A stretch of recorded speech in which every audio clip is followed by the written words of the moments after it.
زلفان محمودی. والصلاة والسلام على أفضل الرسالة وعلى آله وصحبه الذين هم أهل الفضل والعدالة. أما بعد، فقد قال الله تبارك وتعالى: أعوذ بالله من الشيطان الرجيم، بسم الله الرحمن الرحيم. أولئك على هدى من ربهم وأولئك هم المفلحون. صدق الله العظيم. وقال النبي صلى الله عليه وسلم: خيركم من تعلم القرآن وعلمه، أو كما قال عليه الصلاة والسلام. انتہائی واجب الاحترام حضرات مسلمانانو،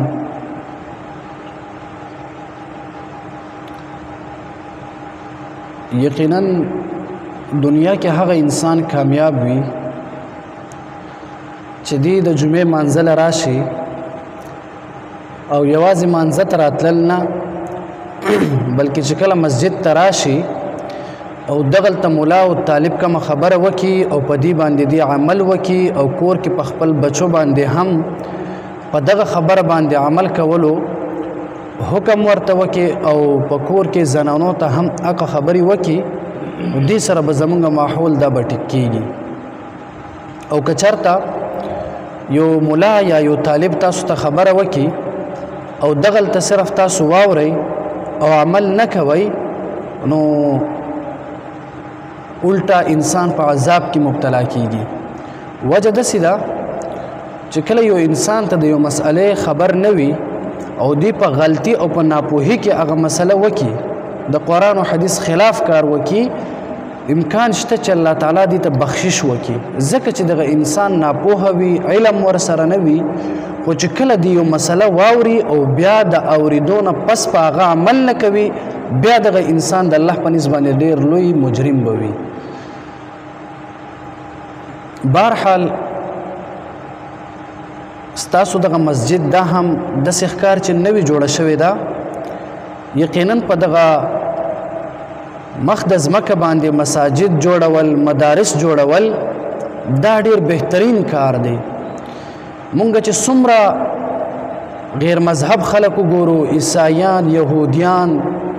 یا دغه شان مجوسیان وګورو، نو هغې د ټولو نه اول محنت او کوشش دا وي چې هغې خپل عبادت خانه هغه جوړ کړي. عیسایان، یهودیان دیو خپل کلیسې جوړې کړي، دې دپاره چې دی خپل طریقه باندې هغې کې عبادت وکړي. او د عیسایانو او د غیر مذهب خلکو دویم مشن دا وي چې دی خپل دغه ماشومان، دغه بچي د بچپن نه واخله تر آخري مرګه پورې هغه کلیسا، عبادت خانه یا بتخانه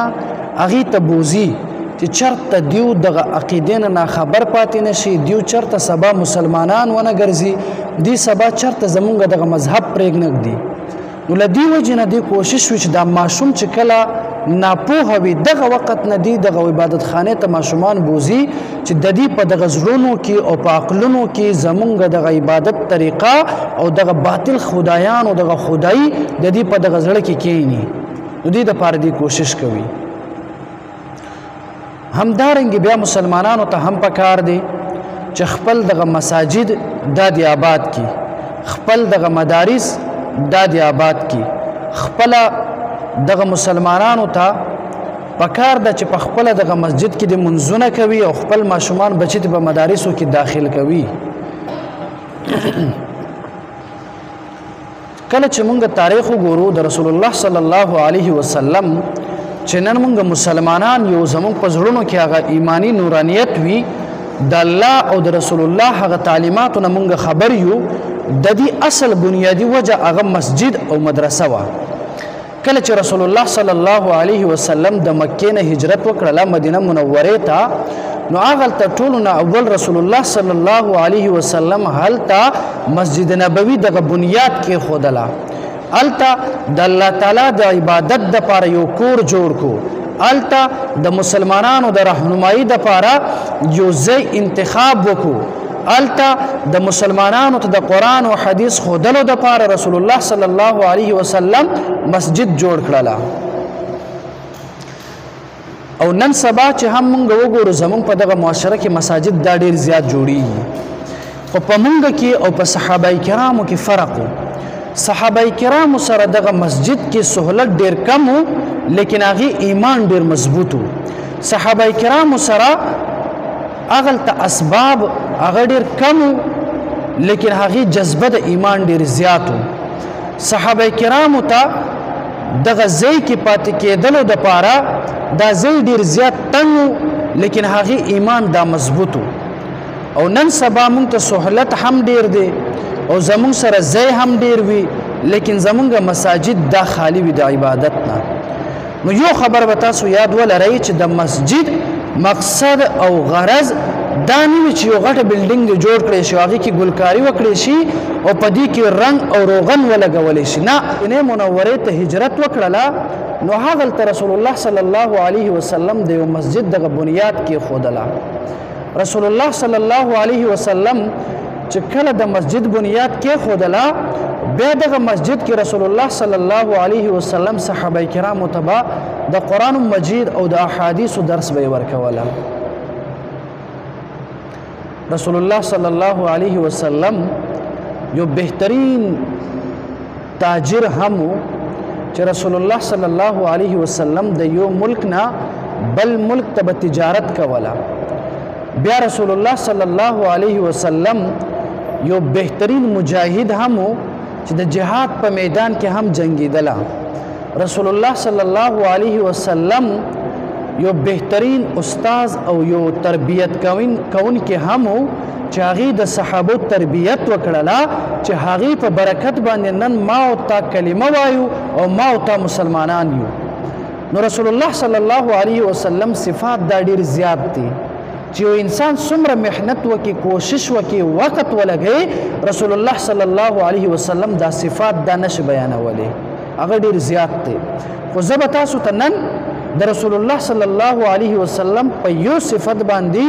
تاسو ته یو څو خبرې وکړم چې رسول الله صلی الله علیه وسلم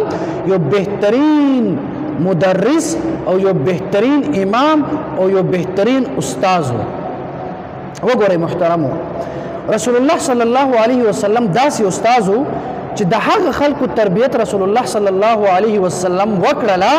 کوم خلک چې د زناور نه هم بدتر و، یعنی مشرکین به ورته ویلی شو. دا هغه خلک و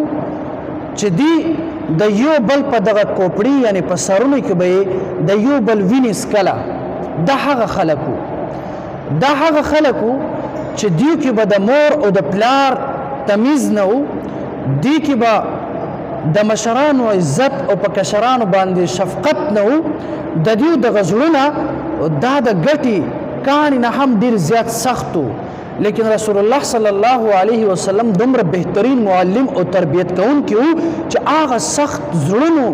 والا انسانانو تربیت داسې طریقې سره وکړله چې په دنیا کې د ټولو نه زیات نرم دل هغه سخت دل خلک وګرځېدله. نو دا کمال د چا ده؟ دا د رسول الله صلی الله علیه وسلم. رسول الله صلی الله علیه وسلم د هغه اشخاصو د هغه خلکو تربیت وکړله کوم خلکو چې رسول الله صلی الله علیه وسلم سره جنگ به یې کوله. رسول الله صلی الله علیه وسلم د قتل د پاره هغې به دغه میدان ته راوتل او پیغمبر سره به یې جنگ کوله. ابو سفیان دا ډېر مشهور یو بادشاه و او دا یو مشر و د مشرکینو. دی باندې رسول الله صلی الله علیه وسلم ډېر زیات محنت او کوشش وکړله په حکمت عملی سره. نو دی ایمان راوړو. ایمان راوړو نه مخکې یو واقعه ده تفصیلا، خو مختصر دومره واورئ چې یو ورځ تقریبا ابن عباس رضی الله تعالی عنه د دې او دغه ابو سفیان یو بل سره شپې دغه وخت کې یو بل سره مخامختیا وشوله.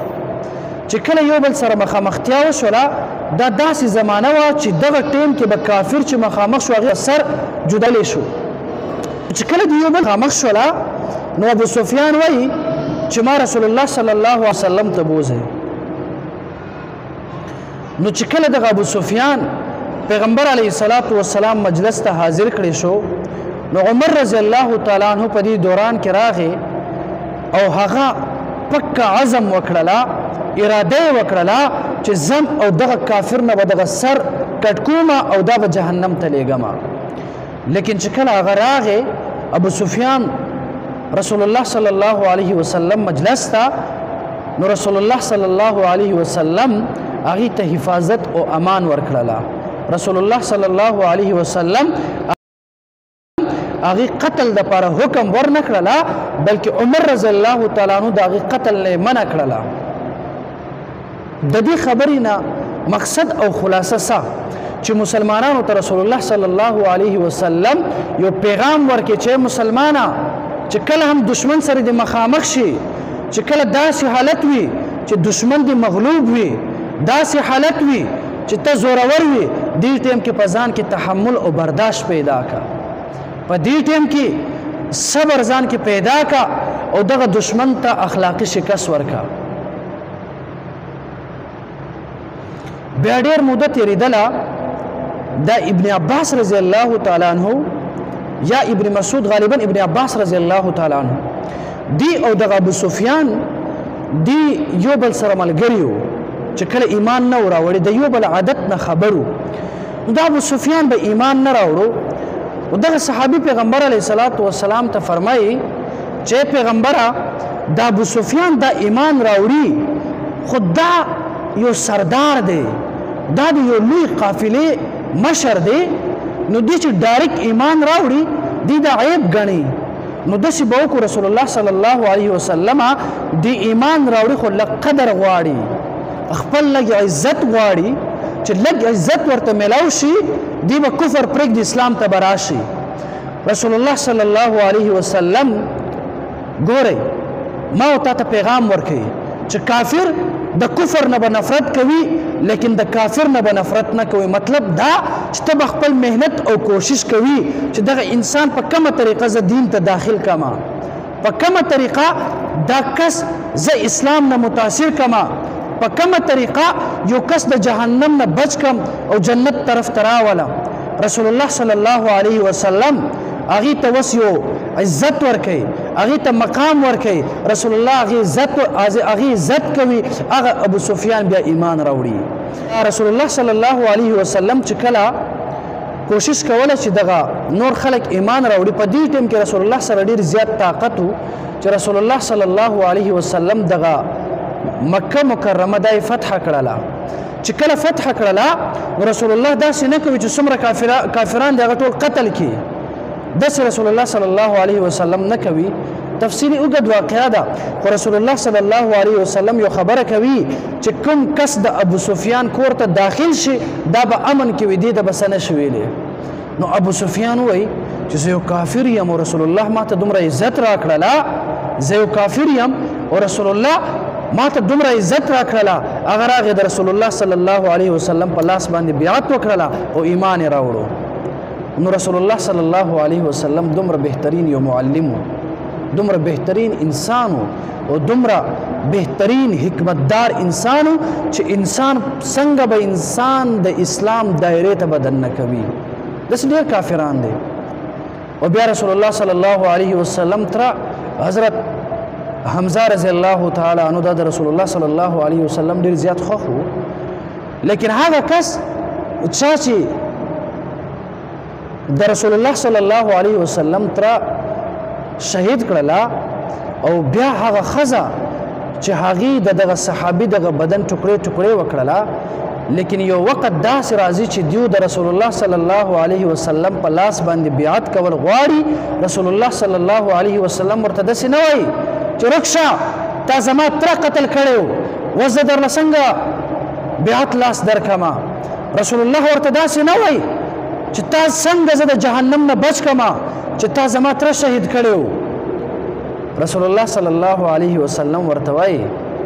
چې ایمان راوړه چې الله دې د جهنم د اور نه بچ کړي چې الله درته جنت درکړي رسول الله صلی الله علیه وسلم هغه کس ته هم د ایمان دغه باغچې کې موقع ورکړله چې هغه هم په دغه اسلام کې داخل شول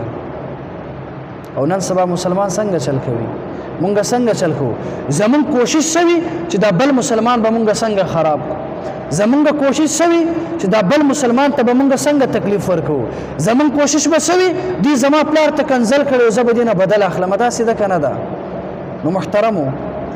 مونږ او تاسو ته پکار دي چې رسول الله صلی الله علیه وسلم هغه اخلاق په ځان کې پیدا کړو مونږ او تاسو ته پکار دي چې کله زما او ستا مخه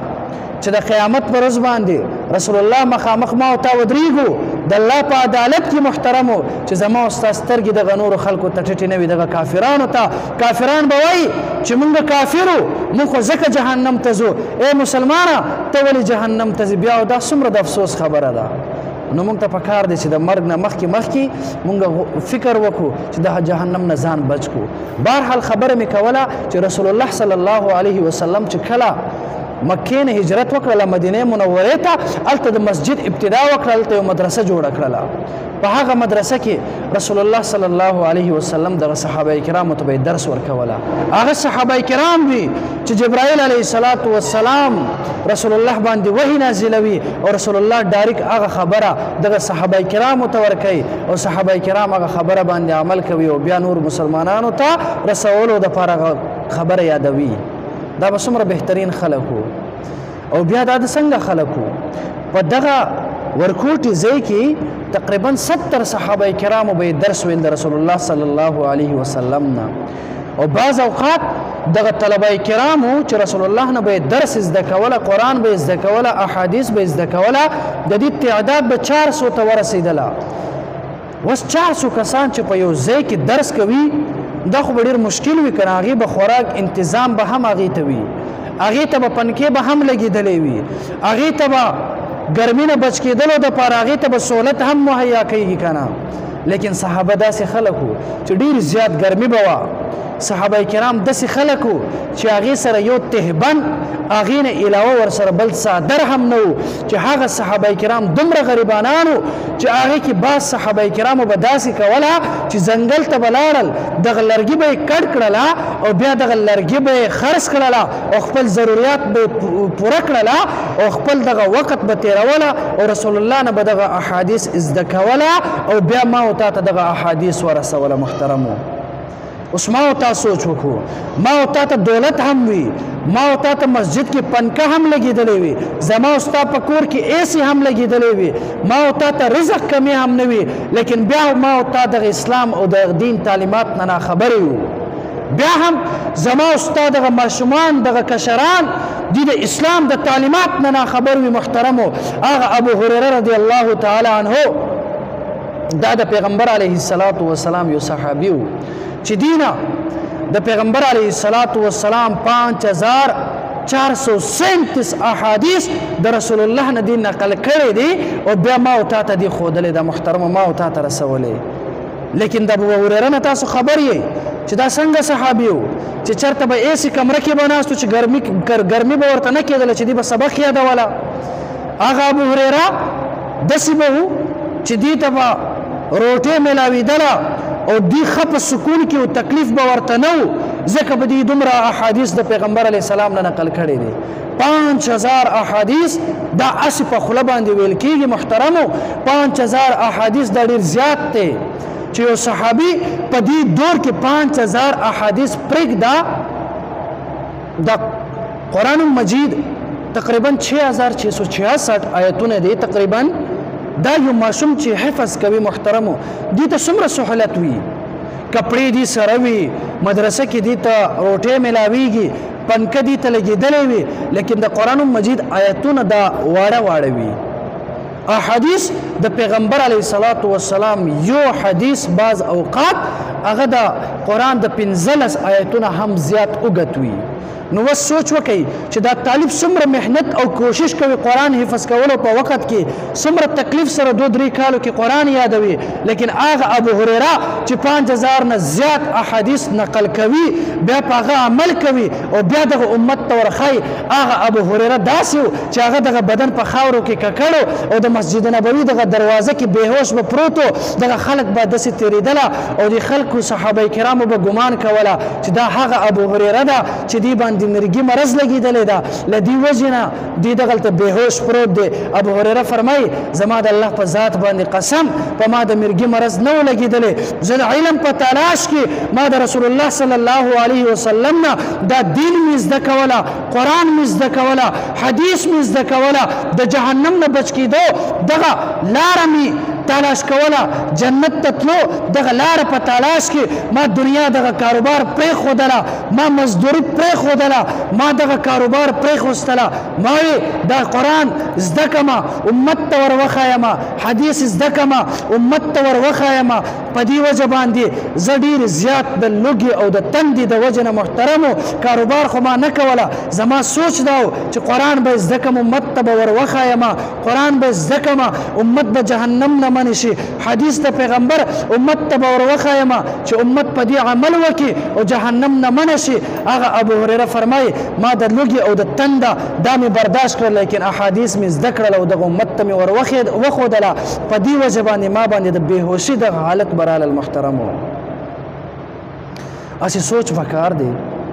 چې هغه دومره سخته کې ما او تا ته دغه دین رسولی ده نو حاجي صاحب ته سوچ وکړه زمونږ او ستاسو د مشرانو 50-60 سال عمر تیر شي مونږ ابو هریره پیژنو نه چې دا ابو هریره پکې څوک و زما او ستا غټ کار څه شی وي بس 3 ورځې ما او تا سیروزه ولګو بس دا کافي ده نه ما او تا به دغه دین اسلام زده کوو څنګه چې صحابه کرامو زده کړې وه هغې خپل ټول عمر تبلیغ کې وقف کړله نن مسلمان په کور کې وګورئ اسلام ختم صحابه کرامو تعلیمات ختم ابو بکر عمر عثمان علی دا څوک نه پیژني خالد بن ولید رضی الله تعالی عنہ دا څوک نه پیژني او دا اسلام دا به د آینده نسل ته به څوک ښایي چې نن په دې مسجد کې پکار چې څومره مسلمانان دي پکار دا چې دا ټول د قرآن حافظانو پکار دا دی چې کم سے کم د رسول الله صلی الله علیه وسلم یو شل احادیث خو ټولو ته به یاد وکنه دا د ایمان تقاضا ده محترمو دا قرآن او حدیث دا په دغه لیکلو باندې نه محفوظ کیږي اوس مثال په طور باندې تاسو ته یو مثال در کومه چې پاکستان حکومت دا اډر وکړي مثال در کومه چې دا څومره مدارس او مساجد چې دي دینه دا ټول د احادیثو کتابونه راواخلئ دا څومره قرآن مجید چې دی دا راواخلئ او دا مساجد او مدارسو ته تاله ولګوئ آیا ما او تا ته به بیا د قرآن دغه درس علم به وي نه چې یو 3 کاله داسې تیر شي زما او ستا په دغه معاشره کې به اسلام نوم پاتې شي نه محترمو نه پاتې کیږي دا اسلام او دین دا څنګه محفوظ کیږي دا چې کله ما او تا یاد کو دا چې کله ما او تا دغه ماشومانو ته وښایو چې کله بابا ته قرآن زده کړي او بیا خپل بچي ته وښایي ته دنیا نه لاړ شي دغه بچي سره به سینه کې دا قرآن محفوظ وي چې دغه بچي دې لوی شي دې به بیا نورو خلکو ته به ښایي نو قرآن حفاظت دا به څنګه کیږي دا په دغه سینو کې کیږي محترمو او په کم معاشره کې چې قرآن حفاظت په سینو سره ونه شي هغه معاشره دا تباه و برباد شي سمرقند او بخارا ازبکستان دا ډېر لوی د اسلام او د دین په لحاظ سره دا ډېر بهترین ښار او بل یو ښار د یونان ورته ویلی شي محترمو یونان دا داسې علاقه وه چې دلته چا چې څه یاد کړله هغه به ورنه هېرېدل نه لکه دا داسې یو ښار دی چې اوس یو انسان څومره عمر 50-60 سال عمر تیر شوی وي انسان نه به هر څه هېر شوی وي که نه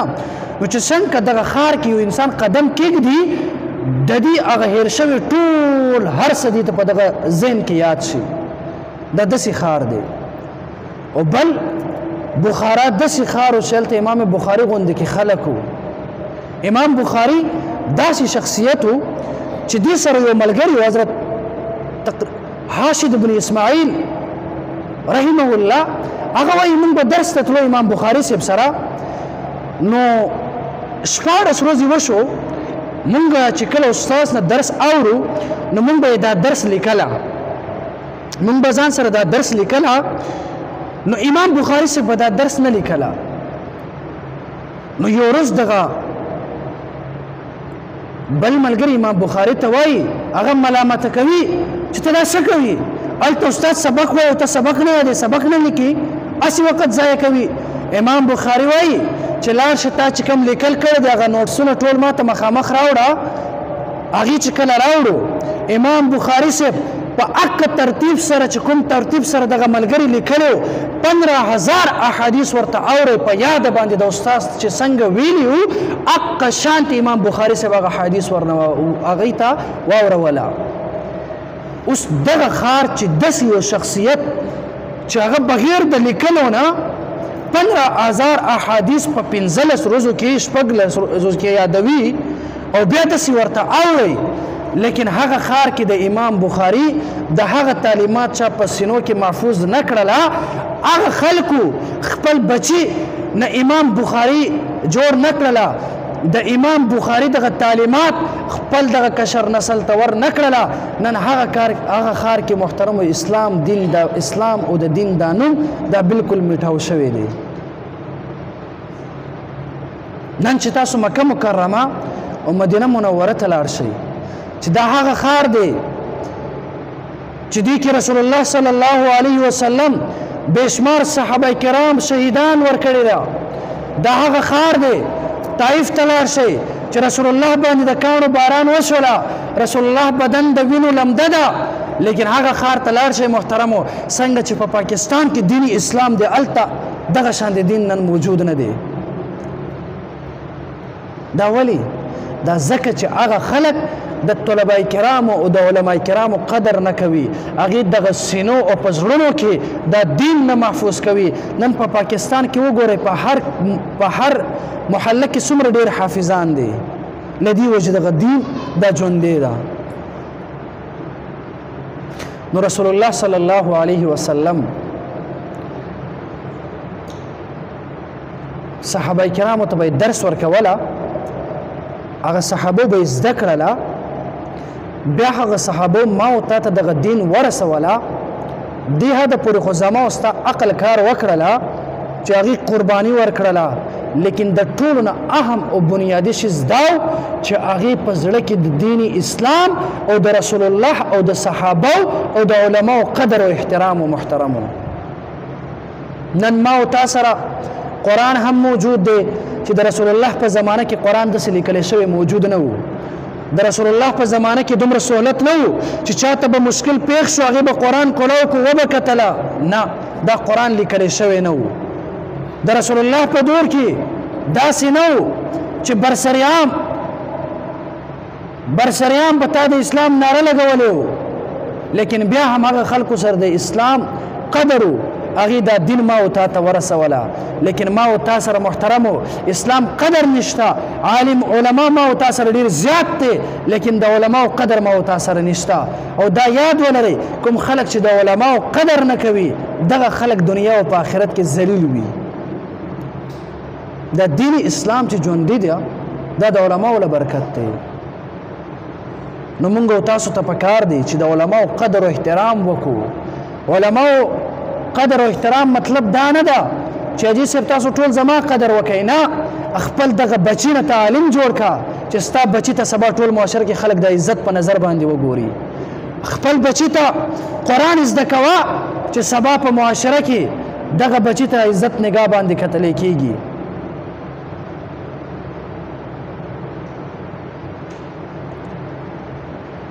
دا نن چې کوم حالت زموږ په دغه ملک کې شروع ده اسلام څومره مظلوم دی نن زما او ستا په دغه ملک کې د صحابه کرام هغه صحابه ما تاسو ته وایي چې څومره سختي تېره کړله نن د هغه صحابه کرامو ته برسریان دفاع نشي کولی دا ولې دا زما او ستا د ایمان کمزوري ده نن زما او ستا حکمرانان هغه د اسلام او د خلاف اسلام او د دین خلاف دی ما او تا هغې ته څه نه شو ویلی دا ولې دا ځکه زما او ستا ایمان کمزور دی ایمان کمزور نه مطلب څه که ما او تا باندې مهنګایي راشي ما او تا تنګېږو چغې لګو چې هو دومره مهنګایي راغله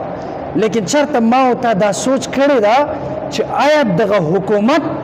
د اسلامي دغه نظام نافذولو دپاره څومره مهنت او کوشش کوي دا ما او تا سره سوچ نه وي. محترمو که دغه حالت زما او ستا وي دا اسلام 15 کاله د هغه بخارا او د سمرقند هغه حالت په پاکستان کې وي چې هغلته ګیره پرېښودلو باندې به پابندي لګي او هغلته چې ته په منبر باندې یو خبره کوي هغه به د حکومت د اجازې نه به کوي. هسې یو سوچ وکئ چې په کم معاشره کې د عالم قدر نه وي، چې په کم معاشره کې خلک خپل بچو نه علما نه جوړوي، هغه معاشره څنګه شي؟ امام کعبه چې ټوله دنیا هغې پسې اقتدا کوي، هغه چې کله د جمعې په منځ د جمعې خطبه وایي هغه ته یو پاڼه میلاویږي د حکومت لته چې حکومت څه ورته لیکلی وي حق شان دی هغه بیانوي، که هغه د مددین خلاف ولې نه وي لیکن هغه مجبور دی باندې. نن تاسو وګورئ دلته په دې باندې مونږ بریان د اسلام لګو، مونږ برسریان د اسلام او د قرآن دغه نارندوو. دا ولې؟ دا ځکه چې زما او ستا په دغه معاشره کې علما کرام موجود دي. نو مونږ او تاسو ته پکار دی چې دغه علما کرامو سره به ودرېږو او دغه علما کرام د دې سره به انشاءالله مونږ ودرېږو په هر میدان او خصوصا د خپل دغه ماشومان دغه بچي نه به مونږ څه جوړو؟ حافظان او عالمان به جوړو به که انشاءالله. نو دا قرآن زده کولو دپاره ابو جهل به نه راپاسي چې هغه به راځي او دا قرآن او حدیث به زده کوي، بلکې دا زما او ستا ذمه ده چې دا قرآن ما ورته زده کړو. نن چې ما او تا مسجد ته هم راشو، دا مسجد د نجات یو بهترین ذریعه ده، لیکن ما او تا مسجد ته هم راشو زما او ستا غ لباس دا د پیغمبر علیه الصلاۃ والسلام خلاف وي، زما او ستا لباس دا د پیغمبر په طریقه باندې نه وي. مونږ ټول هغه نقلي مسلمانان یو. مسلمان خو دې ته وایي چې هغې شکل و صورت هغې لباس د رسول الله په طریقه وي. مسلمان خو دې ته وایي چې هغه د سر د ویښته نه واخله تر خپو دغه نوک پورې پوره په اسلام کې داخل وي. ما او تا نن مونځ کوو څه دپاره کوو چې جهنم نه منع شو، ما او تا نن تلاوت کوو څه دپاره کوو چې ما او تا ته الله ثواب راکړي. لیکن مسلمانه دا سوچ دې کله کړې ده چې د مسلمان اصل مقصد څه ده؟ نو کوشش وکئ چې دلته څومره ملګري راغلي دي، دا څومره نوجوانان چې دي، تاسو یو کمیټي جوړه کړئ او داسې چل وکئ په روز کې